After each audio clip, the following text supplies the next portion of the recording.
Qu'est-ce que l'effet Streisand ? Merci d'avoir posé la question. Icône de la musique, actrice, réalisatrice, productrice, le 24 avril 2022, Barbra Streisand fête ses 80 ans. Célèbre depuis ses 20 ans, elle fait partie de la très rare catégorie de personnes à avoir gagné un EGOT, c'est-à-dire qu'elle a obtenu au cours de sa carrière un Emmy Award, un Grammy Award, un Tony Award et un Oscar, le Graal. En plus d'une carrière artistique brillante, l'américaine qui a vendu plus de 150 millions d'albums dans le monde et dont la fortune a été estimée en 2021 à 635 milliards de dollars, a un phénomène médiatique à son nom. C'est l'effet Streisand. Et pourquoi un phénomène médiatique porte-t-il son nom ? Il faut remonter à 2003. Le photographe américain Kenneth Adelman a publié une photo de la propriété de Barbra Streisand, située à Malibu, en Californie, sur le site pictopia.com. Son intention était alors de montrer l'érosion du littoral. La superstar a estimé que le photographe n'avait pas à publier un tel cliché montrant sa vie privée. Elle l'a attaqué en justice ainsi que le site sur lequel la photo a été publiée en demandant 50 millions de dollars de dédommagement.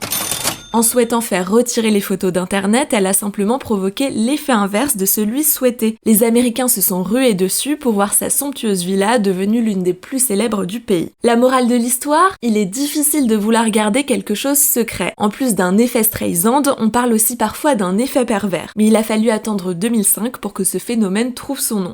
Comment définir l'effet Streisand ? C'est un effet boomerang consistant à vouloir faire taire une histoire dans les médias en produisant l'effet inverse. Par la dissimulation, voire la censure de certaines informations, le phénomène va provoquer l'effet inverse en devenant viral. Résultat, la publicité faite est souvent négative alors qu'elle ne l'aurait pas forcément été en l'absence de censure. L'effet Streisand peut être lié à des actions menées par un individu, un groupe d'individus, une entreprise, des personnalités publiques, mais des tas d'exemples existent. Et justement, quels sont les exemples les plus frappants d'effets Streisand ? Il y en a des dizaines propres à chaque pays. Voici 3 exemples.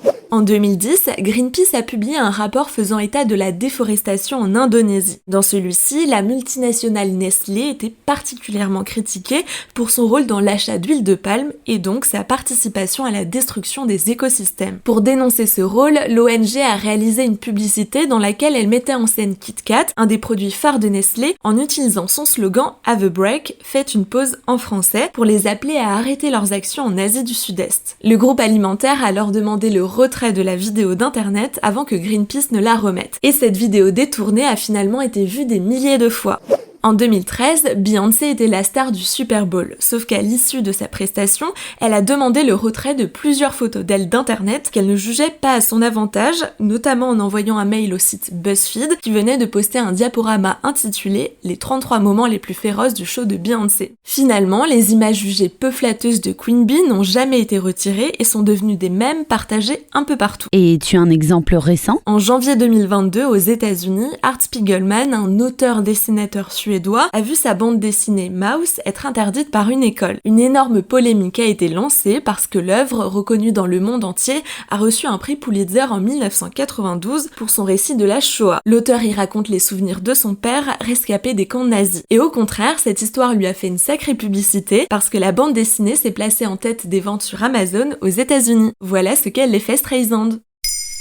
Maintenant, vous savez, un épisode écrit et réalisé par Pauline Weiss. Ce podcast est disponible sur toutes les plateformes audio et pour l'écouter sans publicité, rendez-vous sur la chaîne Bababam Plus d'Apple Podcast.